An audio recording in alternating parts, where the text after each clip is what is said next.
కొత్తపేటలో ఓటర్లకు టీడీపీ నగదు పంపిణీ చర్యలు తీసుకోవాలి. ఎన్నికల సంఘాన్ని కోరిన వైసీపీ బృందం. సార్వత్రిక ఎన్నికలలో పోలింగ్ రోజున కొత్తపేట నియోజకవర్గంలో ఓటర్లకు టీడీపీ నగదు పంపిణీపై చర్యలు తీసుకోవాలని ఎన్నికల సంఘాన్ని వైసీపీ బృందం కోరింది.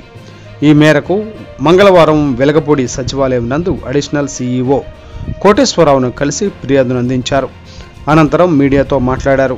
ఓటమి భయంతో ఈ సార్వత్రిక ఎన్నికలలో కూటమి అభ్యర్థులు రాష్ట్ర వ్యాప్తంగా పెద్ద ఎత్తున ప్రలోభాలకు తెర తీశారని మల్లాది విష్ణు ఆరోపించారు. కొత్తపేట నియోజకవర్గంలో క్యూ లైన్ల వద్దనే యథేచ్ఛగా టీడీపీ సానుభూతిపరులు నగదును పంపిణీ చేశారని విమర్శించారు. దీనిపై వైసీపీ నాయకులు అక్కడి రిటర్నింగ్ ఆఫీసర్కు ఫిర్యాదు చేసిన చర్యలు మాత్రం శూన్యమని పేర్కొన్నారు. టీడీపీ ఎమ్మెల్యే అభ్యర్థి బండారు సత్యానందరావు తరపున ఓటర్లకు బహిరంగంగా నగదును పంపిణీ చేసిన ఘటనపై ఆధారాలతో ఎన్నికల సంఘానికి ఫిర్యాదును అందజేసినట్లు వెల్లడించారు. ఈ సార్వత్రిక ఎన్నికలలో గెలుపు కోసం తెలుగుదేశం చేయని కుట్రలు కుతంత్రాలు లేవని మల్లాది విష్ణు మండిపడ్డారు.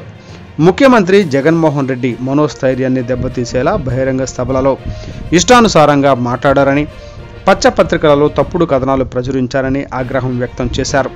అయినప్పటికీ ప్రజా మద్దతు వైసీపీకే ఉండడంతో నగదు పంపిణీకి తెర తీశారన్నారు. చివరకు కౌంటింగ్ ఏజెంట్లుగా నేర చరిత్ర ఉన్న వారిని సైతం అనుమతించాలని కోరడం తెలుగుదేశం దిగజారుడు రాజకీయానికి నిదర్శనమన్నారు.